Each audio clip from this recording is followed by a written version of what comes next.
Good morning, Dr. Frost. How are you? This is Dr. Jahi Issa.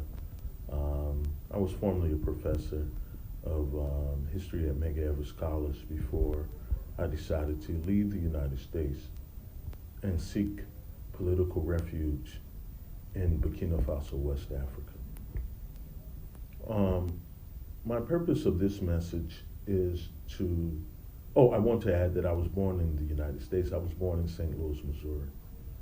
My ancestors were born in Mississippi, Arkansas, and Kentucky. It is my belief that we were victims of the historical Prohibition Act of 1808, the Prohibition Slave Act of 1808, that was signed in law in 1807 by President Thomas Jefferson. I want to challenge you and Professor Ian Wurman to a public debate regarding the illegal slave trade in the Act of 1808. Please.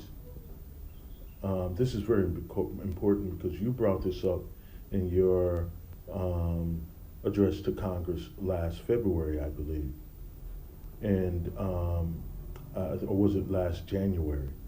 But you brought this up. I have the transcript in which you said that birthright citizenship, or the originators of birthright citizenship were those who were brought into the United States illegally against the Act of 1808, in which I believe there were millions brought in between 1808 and the Civil War.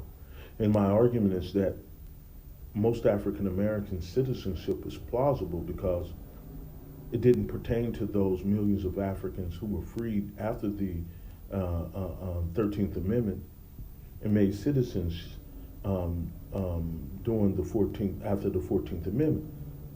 Those Africans who were living at that time could not have been, many of them, if they were not born in the United States, they could not have been citizens of the United States.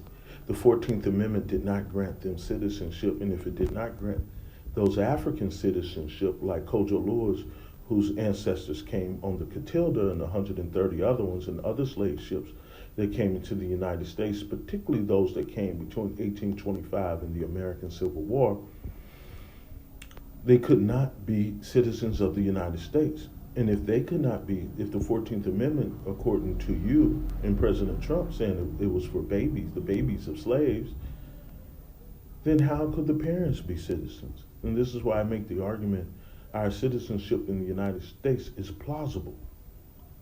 And I want to debate you and Professor Wurman on this issue. Is very important, because if we don't talk about this, then we're cheating the American public out of the real history of the United States.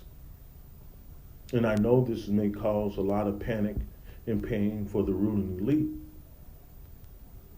but now I think it's the time that we deal with this issue and correct the historical record, in which you are more than capable of doing.